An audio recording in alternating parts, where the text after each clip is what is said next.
Luke Jović? Ajde da krenemo od Luke Jovića. Koliko nije odigrao ni 100 minuta fudbala, pitanje je da li ima, koliko je dao, 4 gola?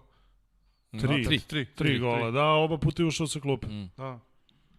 No, katastrofa, mislim, potpuno kako to može da izgleda mislim, španski mediji su krenuli da maltretiraju svoje ljude zbog svega što se dešavalo. Da, pre mesec dana su bili da je Luka Jović najgore pojačanje u istoriji kluba. Znači, dobro, to su španski mediji, tu nema šta da se priča. Pa dobro, mislim da je cijela situacija igrati u Unitedu, igrati u Chelsea-u, čak i u Chelsea-u, igrati u Realu da nije jednostavno isto kao igrati u Eintrachtu. I u ovoj situaciji kad skineš s njega 100 kila gvožđa koje mu je neko stavio, igra fudbal normalno i ponaša se normalno, ima svoje ljude, ima čoveka koji će da uradi za njega ono što 1000 puta smo primetili kad Real napada, pogledaš, vidiš Jovića i okreneš glavu na drugu stranu, ali tamo je Benzema. I to je sasvim logično, zar ne?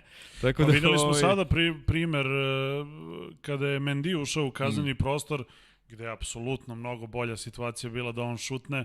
On uopšte šut nije uzeo u razmatranje, jer je tamo Karim stajao na Mislim da njemu u ugovoru piše da ako Benzema je tu da mora da mu doda, pošto francuska veza i to sve. Sveća sam razgovara sa Viniciusom, nemoj njemu da dodaješ, nego dodaj meni. Mislim, to su ludi ljudi, zaista.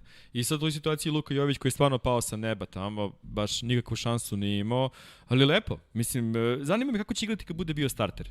Više kabilska veza nego francuska, ali dobro. Ma da, to je, čini mi se, najveći ispit za njega, kada bude kompletno preuzeo na sebe odgovornost.